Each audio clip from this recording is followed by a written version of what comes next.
이 한 시간 하나님의 은혜가 더 풍성하게 임하기를 예수님의 이름으로 축원해 드립니다. 나라와 주변 국가를 위해 기도하라, 그런 제목 가지고 말씀을 살펴봅니다. 목요일에 이제 제가 낙원 아파트 405 권사님 댁에 방문했는데, 권사님이 그분을 활짝 여시면서 목사님 우리 이렇게 살아요, 그렇게 말씀하십니다. 그래서 제가 그 집에 앉아서 잠깐 묵상기도 드리고 그 벽을 이렇게 보니까 그 어르신이 국가유공자입니다. 국가를 위해서 자기 몸을 헌신한 분이에요. 그리고 거기에 이제 젊었을 때 사진, 그 권사님과 그 남편이 찍은 사진, 그리고 가족 사진이 있는데 참 보고 아름다운 가정이구나, 참 단란한 가정이구나 하는 것을 알 수가 있었습니다. 국가를 위해서 헌신했다, 국가유공자다, 참 멋지잖아요. 얼마 전에 이제 미국에 있는 친구한테 전화가 와서 한국에 왜 이렇게 코로나 환자가 많이 생기느냐, 그때 아마 60만 명 정도 생긴 것 같습니다. 그리고 이제 김정은이가 연일 미사일을 팡팡 쏴 올리니까 아유, 한국에 왜 이렇게 미사일을 자꾸 쏴 올리느냐, 그렇게 걱정하고 염려해서 저한테 전화를 줬더라고요. 그때 김용기 장로님이 생각났습니다. 김용기 장로님이 그가 구국 기도실이 있는데 거기에 조국이여 안심하라, 내가 기도하노라. 그리고는 아침 4시서부터 6시까지, 오후 4시서부터 6시까지 하루에 2번 4시간 하나님께 간구하며 기도한다는 겁니다. 그리고 용문산에 가면 거기에 나라와 민족을 위해서만 기도하는 기도처가 있습니다. 한 믿음의 사람이 두 손을 들고 나라와 민족을 위해서 통성으로 기도하면 1시간 기도하고 나면 종을 땡땡 칩니다. 근데 그 기도하시는 분이 성령의 인도함을 받게 되면 다시 1시간 더 기도해요.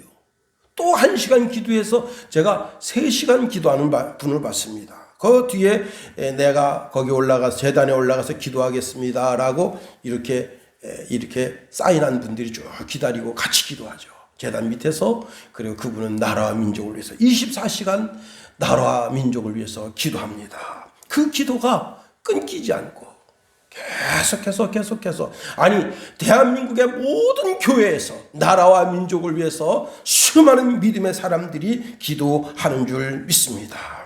자, 우리가 이렇게 기도하는 이유가 무엇이겠습니까? 그것은 전쟁은 하나님께 속한 것이기 때문에 그렇습니다. 사무엘상 17장 47절에 보니까 또 여호와의 구원하심이 칼과 창에 있지 아니함을 이 무리에게 알게 하리라. 전쟁은 여호와께 속한 것인즉 그가 너희를 우리 손에 넘기시리라 말씀하십니다. 요 며칠 전이 북한 110주년 태양절 기념일이었습니다. 그때 이제 미국 쪽으로 미사일을 쏠 것을 다 예상하고 있었는데 미국에서 항모 에브라임 링컨호를 동해에다가 전진 배치시켰습니다. 그 항공모함 주변에는 4척의 배가 더 있는 것으로 KBS 보도에는 보도가 되었지만은 사실은 그 항공모함 하나 움직일 때 주변에 최소 16개의 이제 구축함과 전투함이 있고, 그리고 많게는 23척의 구축함과 전투함이 거기에 있다고 하는 겁니다. 그러니 그 에브라임 링컨 항공모함 하나 온 것만 해도 대한민국의 전력이 다 온 것과 같은 힘이 거기 있는 거예요. 그러니까 미사일을 쏴 올리고 싶어도 못 쏴 올린 겁니다. 사실 우리나라 6.25 때 6.25가 발발한 그 시각이 미국은 저녁 시간이에요. 당시 대통령이 트루먼 대통령인데 자기 고향집에 내려가서 이제 성경을 읽고 그렇게 여가를 보내고 있는데 밤 9시에 에치슨 국무장관이 전쟁이 발발했다 하는 보고를 하게 됩니다. 그런데 미군이 대한민국에 참전하게 될 때 적극적으로 반드시 미군을 파병해서 이 전쟁을 막아야 됩니다라고 이렇게 건의를 한 사람이 두 사람이 있다고 하는데, 그 중에 한 사람이 메카시 의원이고요. 그 다음에 빌리 그레암 목사님입니다. 이 메카시 의원은 당시 소련과 미국이 전쟁 가까이 이를 정도로 두 나라 관계가 아주 안 좋아서 미국이 소련을 치려고 하는 그런 계획을 가지고 있었는데, 그게 두 나라가 전쟁하는 것보다야 차라리 그 한반도 상에서 소련이 전쟁을 일으켜가지고 한반도 상에서 북한과 남한이 전쟁하고, 북한군 거기에는 소련군 무기가 오고 이 남한군 거기에는 미군의 무기가 들어가서 그 전쟁을 막는 것이 옳겠다 하는 생각을 했던 겁니다. 그런데 빌리 그레암 목사님은 다른 생각을 가지고 계셨습니다. 그때 당시에 대한민국에는 기독교인 50만 명 있었습니다. 그 50만 명 기독교인들이 뭐 했겠습니까? 전쟁이 발발하자 하나님께 울부짖어 기도하는 거예요. 그때 그 빌리 그레암 목사님, 그 목사님 마음속에 그 50만 기독교인을 살려야 되겠다고 하는 그런 마음이 있어서 대통령에게 전화를 합니다. 각하, 남한에는 50만 명의 기독교인이 있습니다. 우리가 그들을 위해서라도 반드시 미군을 파병해서 그들을 구해야 합니다. 여러분, 하나님께서 빌리 그레암 목사님의 입을 하나님의 입으로 쓰신 거예요. 그래서 대한민국이 오늘날 존재하게 된 겁니다.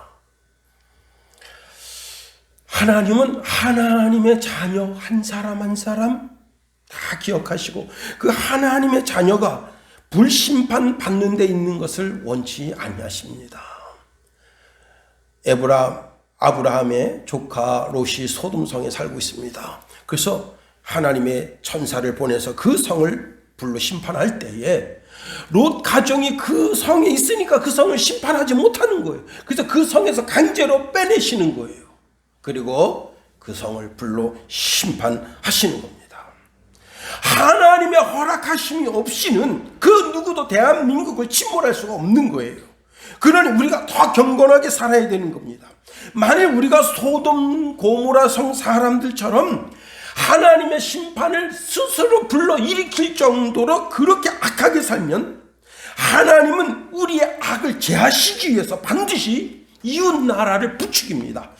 러시아를 부추기든지 중국을 부추기든지 일본을 부추기든지 아니면은 북한을 부추기든지 해서 전쟁을 일으켜서 우리의 죄악을 제하십니다.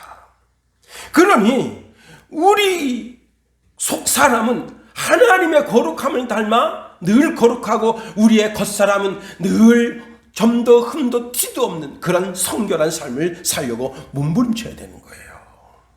만약 하나님이 토해내실 정도로 악하게 살면 반드시 주변 국가의 야심을 불러 일으켜서 우리를 치게 하시는 겁니다.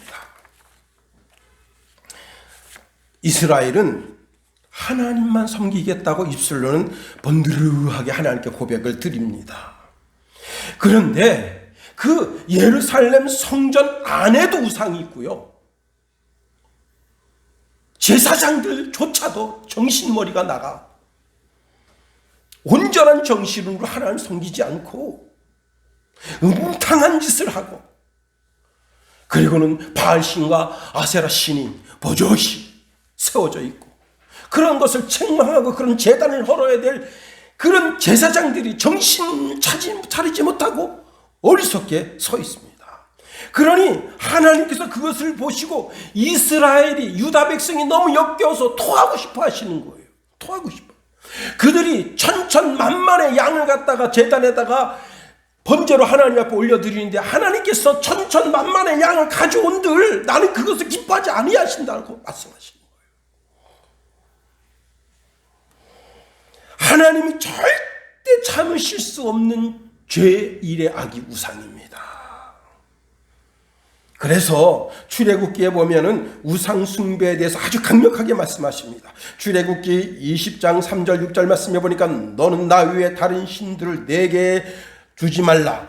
너를 위하여 새긴 우상을 만들지 말고 또 위로 하늘에 있는 것이나 아래로 땅에 있는 것이나 땅 아래 물속에 있는 것에 어떤 현상도 만들지 말며 그것들에게 절하지 말며 그것들을 섬기지 말라. 나 내 하나님 여호와는 질투하는 하나님인즉 나를 미워하는 자의 죄를 갚되 아버지로부터 아들에게로 3, 4대까지 이르게 하거니와 나를 사랑하고 내 계명을 지키는 자에게는 천대까지 은혜를 베푸느니라. 만일 실제 우상, 무당을 섬긴다든가 귀신을 섬긴다는 것은 하나님께로부터 토해냄을 받게 되는 겁니다. 또 자식을 섬긴다는 것, 자식을 하나님 그 이상으로 섬긴다면 하나님이 그것을 하나님의 마음속에서 토해내시는 거예요.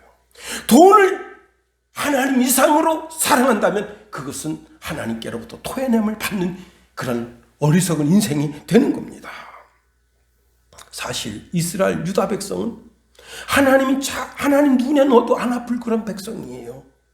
그런데 그들이 우상을 섬기고 돈을 섬기고 자식을 섬기고 그러니 하나님 자신이 내가 너무 비참하구나. 그래서 이 유다의 수많은 백성들이 돌로 매어 침을 받아서 골이 깨져서 죽게 하시고 남은 유다 백성을 유다 땅에서 옮겨서 바벨론으로 가게 하시는 거예요. 그 중에 너무너무 비극적인 이야기는 시드기야 왕입니다. 시드기야 왕은 자기 두 눈이 멀쩡히 떠 있는 상태에서 자기 아들들이 다 목베임을 당합니다. 자기 자녀들이 다 거기서 죽어요. 그리고는 그 상태에서 두 눈을 뽑아요. 왜? 가장 아프고 가장 괴로운 것을 평생 죽을 때까지 기억하라. 그리고는 바벨론으로 끌려갑니다. 이게 얼마나 참, 한 나라 왕이, 한 나라의 수상이, 한 나라의 총리가, 한 나라의 대통령이 왜 이렇게 추악하게 되느냐. 지금 전 세계가 코로나 때문에 큰 고통을 겪고 있는데 우리는 그래도 이제 내일부터 이제 마스크를 야외에서는 쓰지 않아도 된다. 이거 하나만 해도 큰 진짜 광명이에요. 그런데 지금 베이징은 그것이 아닙니다. 제가 오늘 아침에 새벽 예배 마치고 집에 들어가서 강미은 아주머니 그 TV를 딱 봤는데 어떤 사람이 베이징 그 도시를 딱 찍어서 올렸는데요. 도시가 텅텅 맸어요. 어떤 트럭 기사가 트럭을 탔는데 트럭에서 못 나오도록 전부 모든 문을 다 빨간 테이프로다가 들러붙였어요. 와, 시내에 도시에 사람이 아무도 없고 사람들이 나 굶어 죽습니다 하고 프랜카드를 붙였어요. 먹을 걸 좀 달라고, 물 좀 달라고. 참, 여러분 그래도 3주 지나면 그 아파트에서 나올 수 있어요. 그리고 3주 지나면 그 꽁꽁 틀어막은 그 트럭 안에서 나올 수가 있는 거예요. 여러분 지금 러시아하고 우크라이나가 전쟁을 하고 있는데요. 여러분 이러한 전쟁 속에서 러시아 병사가 지금 17,000명이 죽었다는 게 지금 공식 숫자로 나와 있습니다. 물론 그 젤렌스키 대통령은 23,000명 정도 된다 하는데 현재 17,000명 정도 죽은 것으로 공식 집계가 나오고 우크라이나 병사는 3,000명 죽었대요. 나 그 참 어떻게 그렇게 조금 죽었을까? 러시아 군사가 17,000명 죽었는데 그 다음에 지금 그 이웃 나라로 이렇게 지금 피난 가 있는 사람이 530만 명 정도 된다는 겁니다. 그런데 지금 전쟁 시작한 지 지금 한 2달 돼 가잖아요. 추운 데 간 사람들은 이제 주변 국가에서 다 맞이할 준비를 했습니다. 자기 집에 헛간이고 뭐고 다 그렇게 됐는데 점점 사람들이 많아지니까 어떻게 이게 뒷감당이 안 되는 거예요. 그래 다행히 날씨가 푸근해지고 따뜻해지니까 그래도 이제 노숙자 생활을 할 수가 있게 되는 거예요. 그런데 지금 이들은 이웃 나라에 간 게 포로로 간 게 아닙니다. 전쟁을 피해서 피난민으로 간 거예요. 전쟁이 끝나면 자기가 돌아갈 나라가 있는 거예요. 자기가 돌아갈 집이 있는 거예요. 물론 다 부서졌다 하지만 돌아갈 나라가 있는 거예요. 내 영토가 있어서 거기 가서 다시 가서 살면 되는 거예요. 그런데 이스라엘 백성은 그게 아닙니다. 이스라엘 백성들은 다 포로로 잡혀간 거예요. 포로로 잡혀가서 종신토록 노동 착취 당하다가 죽을 운명인 거예요. 아무런 희망이 없어요. 자, 그렇게 사는 이스라엘 백성들에게 하나님께서 예레미야를 통해서 편지를 쓰게 한 거예요. 그 편지 내용이 뭐냐면, 너희들 바벨론이라는 나라에서 70년 동안 노예살이를 해야 70년이 지난 뒤에 다시 유다 땅으로 돌아온다. 그 내용이에요. 이게 얼마나 절망적이에요. 이런 배경 속에서 오늘 본문에 있는 말씀을 네 가지로 한번 살펴보려고 하는 겁니다. 첫 번째요. 자, 이스라엘 백성들이 지금 바벨론 그랄 강가에서 이 바벨론이라고 하는 나라에 흩어져 살고 있는데 노숙자처럼 살아요. 그런데 그들을 향해서 집을 짓고 살라고 말씀하십니다. 우리가 오늘 성경 본문 4절 5절 말씀 한번 읽어봅니다. 4절 5절 시작.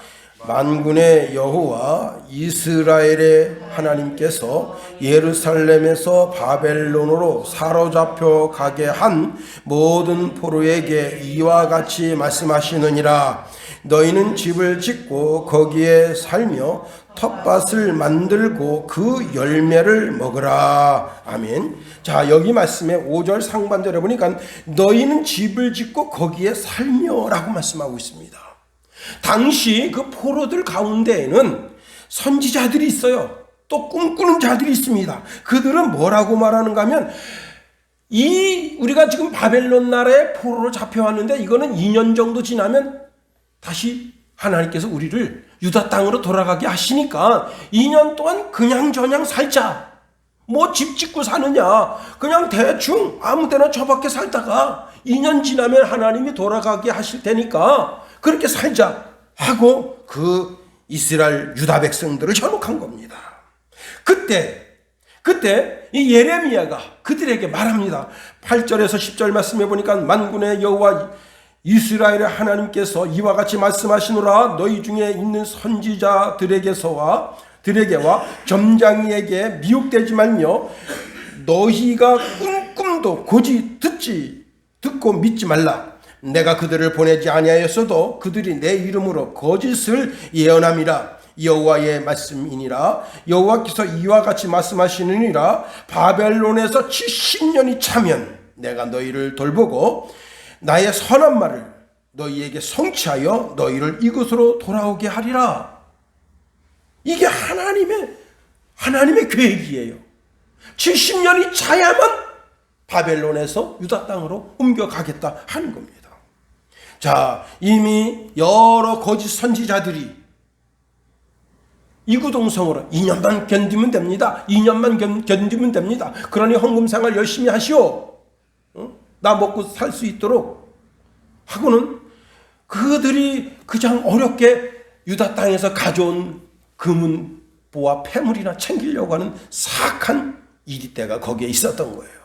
그러나 성경을 쭉 살펴보면 이미 여러 선지자들이 하나님께서 70년 동안 바벨론에서 포로 생활을 하게 하고 그리고 돌이킬 것을 말씀하신 겁니다. 그러면서 예레미야 선지자가 오늘 본문에서 하시는 말씀이 뭐냐면 너는 집을 짓고 살아라 하는 거예요. 이 포로 생활은 쉽게 끝나지 않는다는 겁니다.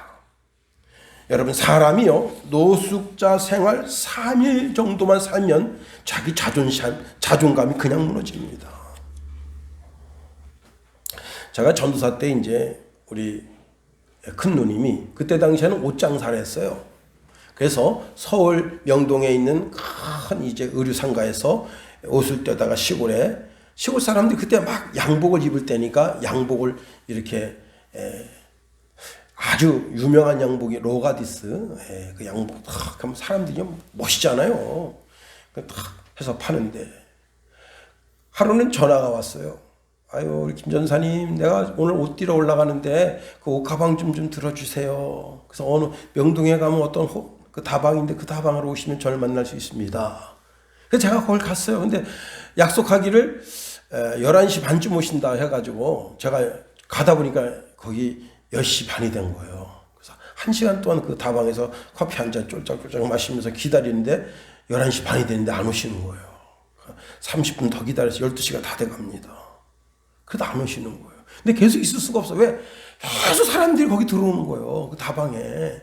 왜? 밖이 이제 춥고, 그러니까 그 다방에 와서 몸 좀 녹이고, 그리고 이제 시장이 새벽 시장이라 2시, 3시에 열려요. 그때 나가려고. 내가 더 이상 이제 요즘 같았으면 아마 제가 거기에 계속 있었을 텐데 염치가 없어서 1시간 반이나 있었는데 여기 더 있을 수 있겠나 하고 나왔어요. 근데 이제 못 만난 거예요. 어디서 잘까? 그래서 제가 이제 그때 당시에 신학교가 청파중앙교회니까 청파중앙교회까지 걸어갔습니다. 가서 그 집사님은 내가 잘 알거든요. 집사님이 깨울까? 이건 아니지. 그분도 이제 새벽에 일어나서 교회 문도 열고 그렇게 해야 되는데 내가 그분 깨워서 교회당에 가서 좀 한 두세 시간 자다 갈게요. 그게 말이 안 되잖아요. 그래서 내가 그 계단에 쭈그리고 앉아가지고 있다가 너무 추운 거예요. 안 되겠다. 그래서 서울역에 왔습니다. 서울역에 그 안에 들어가서 좀 있으려고 했는데 다 내쫓은 거예요. 그러니까 서울역 지하로 가는데 거기는요 별천지입니다. 저 같은 사람도 수십 명 있어요. 그래서 이제 계단에 이렇게 이제 앉아가지고 이렇게 있으니까 어떤 분이 이렇게 그 박스 하나를 탁 내줍니다. 그 깔고 누우라는 거예요. 그래서 저도 깔고 누웠어요. 근데 이제 4시 반쯤 일어났어요. 딱 일어나고 나니까 그 사람이나 나나 그 사람이 다 똑같아요. 머리가 다 헝클어지고 막 이렇게 됐죠. 4시 반 딱 되니까 서울역 문이 쫙 열립니다. 그러니까 다 아침입니다. 일어나세요. 누가 한마디 하니까 다 일어나가지고 서울역 화장실 가서 막 씻고 그리고 첫 전철을 타고 내려왔습니다. 여러분 하루 노숙자 생활했는데도 그런데 이 거짓 선지자 말대로 2년 있다가 여기서 이제 유다 땅으로 간다고 치더라도 거기서 노숙자 생활 일주일만 하면 한 달만 하면 사람의 자존감이 완전히 무너지는 겁니다. 단 하루를 살아도 집을 짓고 살아야 돼요. 어제 제가 이제 그 텔레비전에서 김병만이 그 국내에 이제 그 프로그램 정글의 법칙을 보니까 제일 먼저 하는 게 뭐냐? 절벽 위에다 집 짓는 거를 합니다. 정글의 법칙을 보면 어디 가든지 집을 져요. 단 3일 동안 거기서 있다가 오는 건데도 어디 가든지 집을 짓습니다.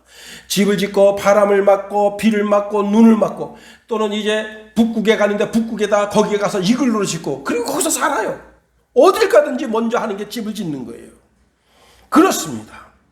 여러분 집을 짓고 그 안에서 바람도 피하고 비도 피하고 눈도 피하고 그렇게 살아야 되는 거예요. 제가 이제 부목사 때 그 임집사님이 계셨는데 그분이 사업하다 쫄딱 망했어요. 갈 데가 없는 거예요. 근데 우리 목사님이 담임 목사님이 친구였어요. 그래서 나 갈 데 어디 없겠나 그랬더니 그 교회 공동주택이 있는데 그 교회 주택 그 지하 연탄광인데 연탄을 빼고 거기다가 방을 꾸며라. 1층에서 4층까지인가 있었는데 다 세입자들이 들어 살죠. 다 뭐 사글세 사는 사람, 전세 사는 사람 다 그런 사람들인데 이 집사님이 지하에 있는 연탄 다 빼라. 그러니까 연탄 다 뺐습니다. 그리고 한 청년들 불러가지고 막 대청소를 한 다음에 도배를 하고 거기서 살아요. 건너에다가 밥 해 먹고 그 큰딸이 삼성증권에 취직되고 두 번째 이제 큰 아들은 육사 가고 막내가 임성훈인데 임성훈이는 뭐 기타 치고 뭐 땅땅땅 하더니 뭐 나중에 만나서 이야기 들으니까 무슨 뭐 어디 취직했다 그런 이야기를 듣습니다. 집이 있으니까 그 집에서 그 자녀를 셋을 길러낸 거예요. 그리고 하나님께서 그 아내 되는 집사님 이름이 갑자기 생각 안 나는데 참 그분은 순종이에요. 100% 순종. 목사님이 신방 갑시다. 둥지마을 거기 밭에 김 좀 매러 갑시다. 한 번도 노가 없었어요. 노가. 그런데 하나님께서 갑자기 복을 주시니까 성남에 집 2채 얻게 하셨죠. 그 다음에 그 양주시, 신도시에 집을 또 하나 얻게 하셨죠. 그리고 또 그 상태에서 또 하나 또 당첨됐다 그러더라고. 와, 하나님이 막 그 서러움에, 야, 집이 없어가지고 서러워가지고 남의 집 연탄 빼고 거기다가 집 꾸리고 살고. 그런데요, 그 임지사님이 얼마나 뻔뻔하냐 한가 하면은 자기가 집주인 행사하면서 살았어요. 큰 소리 치고. 왜냐면 공동주택이다 보니까 옛날 공동주택은 벽이 얇아가지고 막 여기서 싸우는 소리 다 들려. 그러면 올라가가지고 이따구로 할 거요? 그러면 그 사람이 킥소리 못합니다. 왜? 그 집사님이 배포가 대단한 거예요. 거기서 자녀들을 길러내고 그 가족이 되고 가문이 되게 한 겁니다. 그렇습니다. 여기 본문에 보니까 너희가 집을 짓고 거기 살며, 집을 짓고 살며, 이 산다고 하는 것은 단순하게 이런 건물, 사람의 눈에 보이는 건물만 지으라는 것이 아니에요. 그 집 안에 자녀들이 있고 자자손손이 애들 울음소리가 들리고 웃음소리가 들리고 애가 책 읽는 소리가 들리고 그 속에서 번성하는 것이 될 때 그게 바로 집을 짓는 거예요. 야곱이 삼촌 라반의 집에 가서 라헬에게 눈이 뿅 갔습니다. 그래서 이제 라헬을 위해서 7년 동안 봉사하고 그리고 결혼했는데 레아가 자기 침실에 들어왔어. 첫날 밤을 잤어요. 그래서 화가 나가지고 삼촌에게 따졌더니 그럼 또 레아를 줄 테니까 7년 동안 우리 집에서 봉사하라. 그래가지고 이제 졸지에 아내를 두는 얻었습니다. 그런데 레아는 숭풍숭풍 애를 잘 낳아요. 라헬은 애가 없어. 화가 난 거예요. 그래서 자기 종을 아내로 들여가지고 그 종이 들어가서 애를 잘 낳습니다.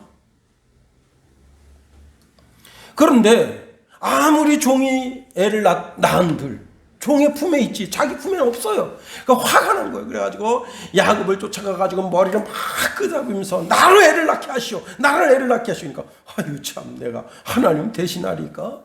그렇게 하니까 하나님이 그 푸념을 들으시고 불쌍히 여겨서 라헬의 태를 열었어요. 그래서 아들을 낳게 한 겁니다. 그 집이 웃음소리가 있게, 그 여인으로 하여금 젖가슴을 열어서 어린아이에게 젖을 먹이고 그 가문이 설 수 있게 하나님 그렇게 하신 거예요. 그게 바로 집이 세워지는 거예요. 여러분, 코로나 시대를 맞아서 출산율이 높아졌대요. 왜냐? 어디 갈 수가 없으니까 두 부부가 그냥 사랑해가지고 출산율이 많아진 겁니다. 근데 우리나라는 출산율이 높아졌는지는 모르겠지만 출산율이 높아지는 것이 그 집을 세우는 거예요. 또 요즘 40대 출산율이 높아졌다고 합니다. 여러분, 왜? 40대가 20대 결혼해가지고 쭉 있다 보니까 너무 외롭거든. 그래서 늦둥이라도 낳아야 되겠다. 그래가지고 40대 출산율이 높아졌대요. 그게 그 집을 세우는 거예요. 더더욱이 이런 역사가 그리스도인의 가정에 자녀들이 많아지고 그 자녀들의 울음소리, 웃음소리, 책 읽는 소리, 그리고 미래의 장래의 일이 너무 불투명해서 고통해서 아빠하고 엄마하고 기도하고 고민을 쏟아내는 그런 소리가 있는 집, 그게 바로 집이 세워져 가는 겁니다. 두 번째로 오늘 본문에 말씀해 보니까 밭을 일구라 말씀했습니다. 5절 하반절 말씀해 보니까 텃밭을 만들고 그 열매를 먹으라 그렇게 말씀했습니다. 텃밭을 만들라 말씀했어요. 그런데 오늘 본문 29장 28절 말씀에 보면 대저 그가 바벨론에 있는 우리에게 편지하기를 때가 오래리니 너희는 집을 짓고 거기 거하며 전원을 만들고 그 열매를 먹으라 했어요. 이건 제가 읽어드린 것은 이제 옛날 성경, 개역 성경인데 새 성경에는 밭을 만들라 했어요. 밭을. 자, 그런데 이 밭이 어떤 밭이냐? 울타리를 쳐서 심는 곡식, 울타리를 쳐서 심는 유시수라는 말이에요.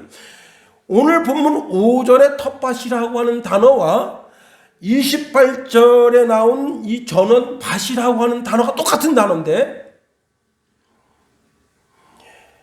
28절에 나온 밭이라고 하는 단어는 반드시 울타리를 쳐서 안에 있는 곡식을 보호한다 그런 뜻이에요.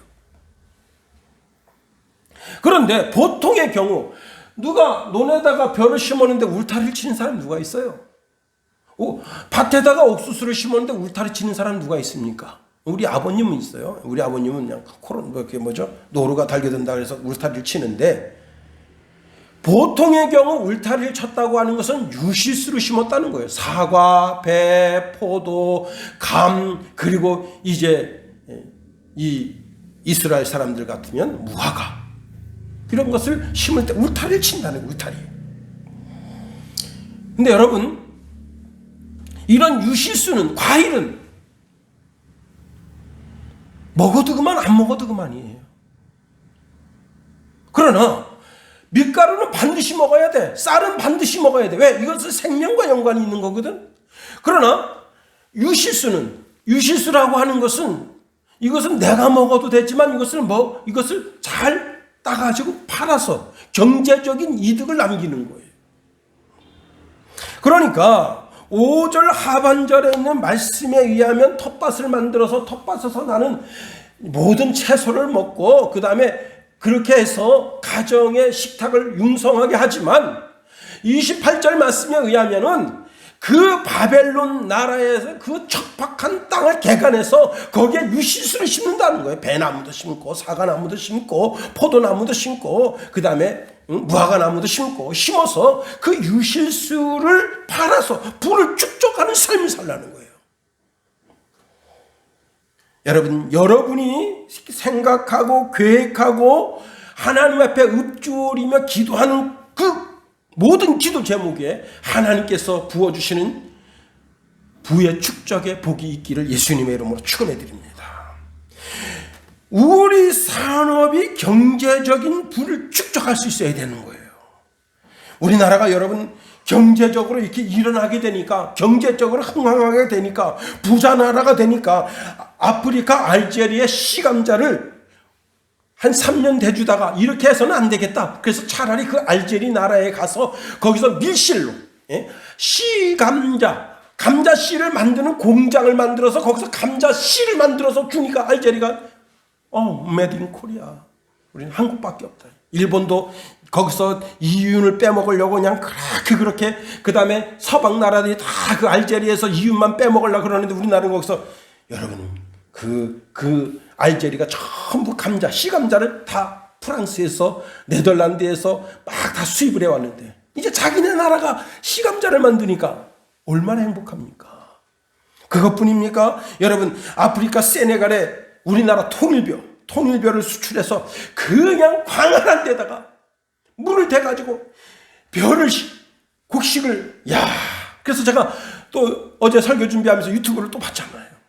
그러니까 막 그냥 그 사람들이 입이 이렇게 찢어져 있고, 그 다음에 한국 사람이 그 새마을 그 조끼 입고 막 거기 돌아다니면서 그 사람들 지도해 줍니다. 이번에는 뭘 가져왔느냐? 드디어 벼를 탈곡하는 탈곡기를, 그냥 그 기계가 끼룩 딱 눈에 들어서더니 박 하면서 벼를 베니까 막 박수를 치는 거예요. 코리아.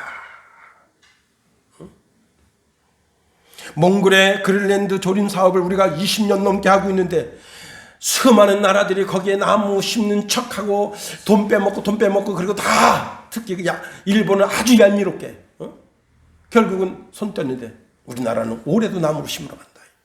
그래가지고 그냥 조림 사업을 쫙 하니까 그 조림 사업을 통해서 풀들이 자라게 되고, 그러니까 그 몽골 정부에서 이런 그 풍향을 막는 그런 나무 말고 유실수를 심으면 안 되겠습니까? 하니까 그럼 유실수를 심어봅시다. 그 태풍에 강하고 그리고 이 바람을 막아줄 수 있는 유실수를 심어봅시다. 그러니까 자두를 심고 그 다음에 이제 여러 가지 심으니까 이게 잘 돼요. 그런데 이걸 딸 수가 없는 거야. 그래서 자기 아들 딸 그냥 도시 가서 개고생하고 있는데 집으로 돌아와라. 그래서 그 아들이 와가지고 자기가 지금 또 우리나라 여러분 골뱅이 좋아하죠? 골뱅이 회무침 얼마나 좋아합니까?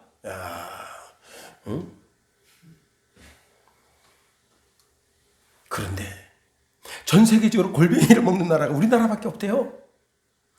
이 골뱅이 깡통에 나오는 그 골뱅이를 지금 잡는 나라가 있는데 어디냐? 영국입니다.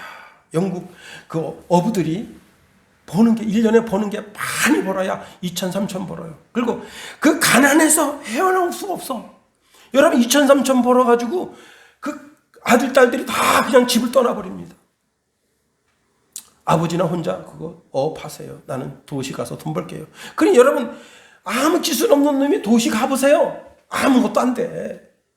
거기 가서 그냥 허드렛 일만 하지. 그리고 올라가봤자 기껏 올라가봤자 10장 정도밖에 반장 정도밖에 못 올라가요. 그런데 갑자기 어느 날 대한민국에서 전 세계 골뱅이가 있는 나라를 쫙 보니까 영국입니다. 영국 그 바닷가 지역. 그 당신네들 그 골뱅이 잡아서 우리나라에다 좀 수출하면 안 되겠습니까? 그랬더니 우리가 안 먹고 이거는 참 이거 골칫덩어리라고 생각하는데 뭐 이런 걸 먹느냐. 그러면서 잡아서 파는데 한 가구당 여러분 1년에 2억씩 벌어요. 순수익. 그러니까 손이 모자라. 그 아들한테 이 아들아 그거 다 때려치고 빨리 와라. 어떤 아버지가 자기 아들한테 페로리를 사줬어요. 3억 8천만 원짜리. 왜? 1년에 2억씩 보니까 순수 2억이에요. 순수익. 다 뭐예요? 대한민국이 경제적으로 되니까 되는 거예요. 이건 다른 것 그 어떤 것도 여러분 이승만 대통령이 자유경제 시스템을 이 나라에 들여와서 된 거예요. 누가 나 좀 도와주지 않나? 나 이게 바벨론 나라의 포로로 잡혀왔는데 누가 나 좀 도와주지 않나? 안 도와줍니다. 여러분 하늘도 자기 자신을 스스로 돕는 자를 돕는다 했어요. 누가 내 입에다가 감시 하나 안 넣어주나? 안 넣어줍니다. 내가 뭘 하려고 하면 옆에 사람도 도와주는 거예요. 바벨론 나라에 가서 그지처럼 남의 집 문턱에 가가지고 아이고 나 아침 한 끼 안 주나? 안 줍니다. 텃밭을 일구고 그냥 광활한 데 가가지고 돌 캐내가지고 거기다 밭을 일구어서 유실을 심어서 유실수를 따서 바벨론 나라 상가에 갖다 팔고 그래야 돈이 되는 거예요. 가만히 주저앉아서는 아무것도 안 되는 거예요. 잠언서 31장 31절에 보니까 그 손의 열매가 그에게로 돌아갈 것이요 그 행한 일로 말미암아 성문에서 칭찬을 받으리라. 잠언서 12장 14절에 보니까 사람의 입에 열매로 말미암아 복록에 부족하며 그 손이 행하는 대로 자기가 받느니라.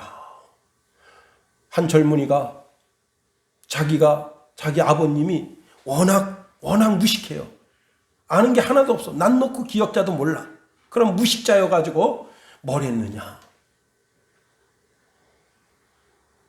서울시에서 노가다를 떴어요. 그런데 어느 날 자기가 초등학교 6학년 때 자기 아버님이 일하는 노동 현장에 간 거예요. 갔더니 거기서 기사대기를 맡고 있습니다. 아버지가. 그 십장한테 이 새끼 말 저 새끼 말이야. 그러면서 기사대기 맡고 그다음에 여러분 그 작업화가 되게 무거워요. 그리고 그게 되게 아픕니다. 여러분 워카로 맞는 것보다 더 아파요. 왜냐하면 이 작업화에는 쇠가 들어가 있어요. 그러다가 조인트를 막 갑니다. 그래서 자기가 본 거예요. 너무 충격받은 거예요. 우리 집에서는 왕인데 그 건설 현장에서는 완전히 쫄다구입니다. 그래서 내가 돈을 벌어야 되겠다. 내가 이 어린 마음에 돈을 벌어야겠다. 그래가지고 자기가 돈을 쉽게 초등학생이 무슨 돈을 벌겠어요? 그래서 쉽게 돈 버는 방법을 연구했습니다. 그 주식에 손대었어요. 주식에. 야, 지금요. 31살인데 자기가 70억을 굴리고 있대요. 용돈 받는 것마다 다 주식에 어릴 때부터 투자해가지고. 야, 집이 자기가 그리고 돈이 생길 때마다 집을 사는데 집이 8채가 있대요. 서울 장안에. 그 초등학교 6학년 때 본 충격 때문에 반드시 나는 번듯한 집에 살겠다. 그런 마음을 먹고 도전하니까 되는 거 아니에요. 여러분, 여러분의 텃밭은 무엇입니까? 여러분의 밭은 무엇입니까? 여러분, 아직 나의 텃밭이 없고 내가 울타리를 쳐서 거기서 경제적인 수익을 이뤄내야 될 만한 그런 밭이 없다면 그것을 찾아야 됩니다. 하나님이 주신 소명을 찾아야 돼요. 비전을 찾아야 돼요.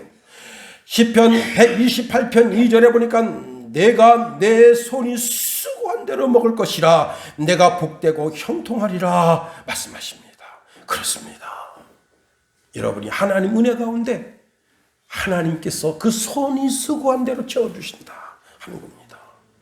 세 번째로 가문을 대를 이어서 풍성하게 해야 된다는 거예요. 혼자 살지 말고 결혼해서 가정을 이루고 한 대, 두 대, 3대, 4대가 복을 이어가는 그런 가정이 되어야 된다는 거예요. 한 수도 검침원이 수도요금도 안 내고 수도요금이 갑자기 너무 많이 나왔어요. 90만 원이 나왔어요. 1월달, 2월달 수도요금이 90만 원이 나와서 도대체 이 집이 뭐 하냐고 갑자기 수도요금이 많이 나왔나 하고 검침원이 그 집 문을 쪽문을 딱 여는데 집안에 공기가 이상해요. 보니까 어머니하고 아들이 죽었습니다. 그러니까 1월달에 죽은 거예요. 수도세를 1월달부터 안 냈으니까. 왜 죽었느냐? 이 집이 아주 오래된 집인데 집이 있다고 하는 이유 때문에 이 노모도 그렇고 이 아들도 그렇고 이 아들이 실직자에 있는데 국가로부터 사각지대에 빠진 거예요. 그래서 돈 한 푼 이렇게 국가로부터 지원받지 못한 겁니다. 그래서 어머니는 그 질환으로 죽고 아들은 아사되어 간 게 아니냐 그런 지금 추측을 하고 있습니다. 기가 막히죠. 그 노모가 다른 아들도 있고 다른 딸들도 있을 텐데 다 시집 장가 가서 반듯반듯하게 살고 한 대, 두 대, 세 대, 네 대 자손이 그렇게 쭉 흘러가면 이렇게 됐겠어요? 그 아들도 어떤 형편과 처져 있는지 모르지만 아들이 결혼해서 정상적인 가정을 이루면 50대니까 30대 정도 되는 20대 정도 되는 아들, 딸들이 있을 거 아니에요. 앞으로 뭐 결혼하니, 뭐 직장을 취직하니, 뭐 대학을 뭐 어쩌니 저쩌니 그런 문제가 있는 그런 걸 서로 이야기하는 자녀가 있을 거 아니에요. 대가 계속해서 흘러가게 해야 되는 거예요. 6절 말씀에 우리 한번 6절 다 같이 한번 읽어봅니다. 6절 시작. 아내를 맞이하여 자녀를 낳으며 너희 아들이 아내를 맞이하여 너희 딸들이 남편을 맞아 그들로 자녀를 낳게 하여 너희가 거기서 번성하고 줄어들지 아니하게 하라. 번성하라는 거야. 번성하라. 이스라엘 백성들이 야곱이 자기가 70명의 식소를 거느리고 애굽 땅에 가서 430년 만에 거기서 나오는데 장정만 60만 명이라. 60만 명이 결혼했으면 120만 명이에요. 120만 명이 자녀 둘만 있으면 240만 명이에요. 번성해 하는 것이 하나님의 복이라. 창세기 1장 28절 말씀해 보니까 하나님이 그들에게 복을 주시며 하나님이 그들에게 이르시되 생육하고 번성하여 땅에 충만하라. 땅을 정복하라. 바다의 물고기와 하늘의 새와 땅에 움직이는 모든 생물을 다스리라 하시니라. 그렇습니다. 여러분, 한 부부 1대, 2대, 3대, 4대 우리 김은석 집사님처럼 그렇게 자녀들이 이제 우리 성훈이가 좀 결혼이 하면 4대를 이루는 거 아니에요? 자녀가 생기면 그런 복을 자자손손이 복을 받아 누리는 그런 가문이 되게 하라는 겁니다. 그리고 네 번째로 아주 충격적인 말씀을 주시는데 바벨론 나라를 위해서 기도하라는 거예요. 우리 한번 7절 말씀 다 같이 한번 읽어봅니다. 7절 시작. 너희는 사로잡혀 가게 한 그 성읍의 평안을 구하고 그를 위하여 여호와께 기도하라. 이는 그 성읍이 편안함으로 너희도 편안할 것임이라. 바벨론이 누굽니까? 바벨론이 유다를 망하게 한 나라예요. 근데 그냥 망하게 한 게 아니에요. 유다 예루살렘 성을 틀어막아가지고 쥐새끼 한 마리 밖에 못 나가게 해서 다 삐쩍 마르소가 되게 한 다음에 다 골을 깨서 죽인 그런 나라입니다. 이 바벨론 나라는 어떤 나라냐? 내 남편을 죽인 나라고, 내 아들을 죽인 나라고, 내 오빠를 죽인 나라고, 내 형제를 죽인 나라예요. 응? 아니, 적국 중에 적국이에요. 내가 평생 내 마음속에 분노를 가지고 막 내가 이 새끼 말에 내가 반드시 힘을 길러서 너 반드시 죽여버리게. 이 바벨론 나라를 어떻게 해서든 내가 멸망시키겠다. 그렇게 분노를 가지고 있어도 될까 말까인데 오히려 그 나라를 위해서 기도하고 그 나라가 편안하기 위해서 기도하라는 거예요. 이게 말이 되냐고요. 응? 여러분 지금 얼마 전에도 일본이 독도 문제 가지고 영유권을 주장했습니다. 우리나라의 많은 젊은이들이 일제시대 때 일본에 끌려가서 그렇게 총알바지로 죽어간 거예요. 또 젊은 여성들이 성노예로 끌려가서 그렇게 비참하게 그런 거 생각할 때 얼마나 화가 납니까? 그런데 하나님께서 얘들아 너 있잖아 일본을 위해서 기도하라. 그럼 여러분 기도할 수 있겠어요? 아니 북한이 생각하자고 6.25 때 내 가정을 망가뜨린 거 일본 저 북한 놈들, 저 중국 놈들, 저 러시아 소련 놈들, 그 살을 갈아서 그 피를 뽑아서 그 뼈를 갈아서 우두우둑 씹어 먹어도 현찮을 놈들인데 그 나라를 위해서 기도하라 하면 기도가 되겠냐고요. 근데 하나님이 바벨론 나라를 위해서 기도하라는 겁니다. 너 원수를 위해서 기도하라는 거예요.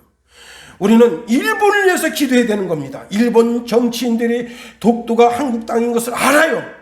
그래도 계속해서 독도를 건드리는 게 뭐예요? 어떻게 해서든지 전쟁의 명분 하나를 만들어가지고 언젠가는 그 빌미로 우리나라를 침략하려고 빌미를 만드는 거예요. 여러분 우리는 북한을 위해서도 기도해야 됩니다. 북한이 우리나라 불바다 만들겠다고 합니다. 시시때때로 그 분노를 드러냅니다. 북한을 위해서도 기도해야 돼요. 우리는 러시아를 위해서도 기도해야 됩니다. 러시아가 세계 무력 2위입니다. 중국이 2위인 줄 알았더니 러시아가 2위예요. 그리고 중국을 위해서도 기도해야 됩니다. 중국이 지금 중국과 우리 같은 영해가 겹쳐지는 데다가 지금 그 기름 있나 없나? 응? 그 탐사선 갖다 놨는데 찍소리 못 하고 있잖아요.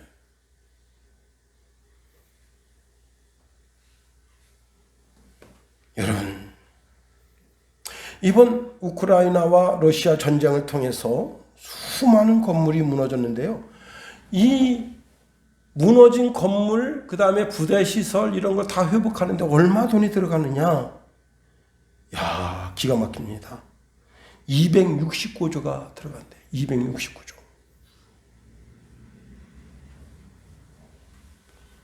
이번 전쟁을 통해서 우크라이나가 완전히 망한 거예요. 269조. 지금도 민주당의 수많은 분들이 북한이 자기 친구인 줄 알아요. 북한의 사주를 받고 양키 고홈, 양키 고홈. 계속해서 지금 미국 대사관 앞에서 양키 고홈, 양키 고홈 계속해서 데모해야 됩니다. 보도가 안 될 뿐이에요. 미 대사 집 울타리를 넘어서 그 안에 침입하지를 않나? 그 미 대사가 기르는 그 고양이를 잡아가지고 막 거기다 색칠을 해 대지를 않나? 이게. 여러분 6.25 전쟁 때 미군이 우리나라에 와서 36,591명이 전사했습니다. 우리나라 자유를 지켜주기 위해서 온 거예요. 와서 67,000명 정도가 죽은 거예요.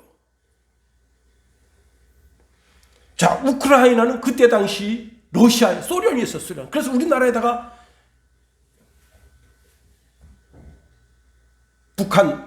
북한을 통해서 소련 군들이 들어올 때 같이 들어온 놈들이에요. 그 우크라이나에다 대고 뭐 무기를 대주자, 뭐 돈을 대주자, 웃긴 소리예요. 정신 바짝 차려야 됩니다. 우리는 미국의 은혜를 잊으면 안 돼요. 우리는 미국을 위해서도 기도하고 일본, 중국, 러시아, 북한을 위해서 기도하고 그 기도의 손이 내려오면 안 되는 겁니다. 여러분, 우리가 우리 힘으로 싸우며 승리할 수 있겠어요? 안 됩니다. 미국은 당장 철수해보세요. 지금 문재인 대통령이 5년 동안 그렇게 만들려고 했던 게 뭐냐? 평화헌법이에요. 북한과 우리가 지금 종전선언하고 평화헌법 딱 통과되면 어떻게 되느냐? 미군이 있을 필요가 없어요. 미군 빠져라. 그럼 어떻게 되는 거예요? 자동적으로 우리나라 북한에 먹히는 겁니다. 우리는 기도의 손이 내려오면 안 됩니다. 나라와 민족을 위해서 드는 기도의 손이 내려오면 안 돼요. 모세가 아말렉과 전쟁할 때 그때 여호수아 장군이 군사들을 거느리고 가서 싸울 때 그 기도의 손이 내려오지 않을 때 하나님께서 니시 승리를 주셨어요. 그래서 제단을 쌓고 여호와 니시라고 이름을 지었습니다. 그리고 이렇게 고백했습니다. 여호와께서 맹세하시기를 여호와가 아말렉과 더불어 대대로 싸우리라 하셨다. 우리가 나라를 위해서 새벽에 기도하고 또 예배 때 기도하고 기도할 때 손을 들고 하나님 우리 대한민국을 지켜주시옵소서. 러시아와 중국과 북한과 일본 미국까지도 지켜주옵소서. 간구하며 기도할 때 하나님이 그 지도자들이 엉뚱한 생각을 먹지 않게 하시고 그리고 하나님께서 우리를 지키시고 보호하시고 인도해 주시는 하나님의 강함을 우리에게 허락해 주시는 겁니다. 여러분, 우리는 하나님 앞에 기도의 손을 들어야 돼요. 항복의 손을 들어야 돼요. 하나님의 도우심, 하나님 내 손을 붙잡아 주옵소서 라고 하는 기도의 손을 들어서 하나님께로부터 기도 응답을 받고 우리 나라와 민족을 위해서 기도하고 나아가 전 세계를 위해서 기도함으로 하나님의 평화가 이 땅에 깃들고 여러분 삶 속에 깃들어서 진정한 주의 평화가 이루어지는 저와 여러분이 다 될 수 있게 되기를 예수님의 이름으로 축원해 드립니다. 기도하겠습니다. 하나님 감사합니다. 하나님 우리를 붙드시며 인도하여 주시옵소서. 주님의 크고 강한 능력의 손으로 붙잡아 주셔서 온전히 주님 의지하고 바라보고 섬기며 나아갈 때에 나라와 민족을 위해서 기도하고 북한을 위해서 중국을 러시아를 또한 일본을 위해서 기도하고 더 나아가 미국을 위해서 기도하는 기도의 손이 내려오지 아니하도록 우리의 삶을 주장해 주시면 늘 우리의 기도를 들으시고 응답해 주소서. 예수님 이름으로 감사하며 기도합니다. 아멘.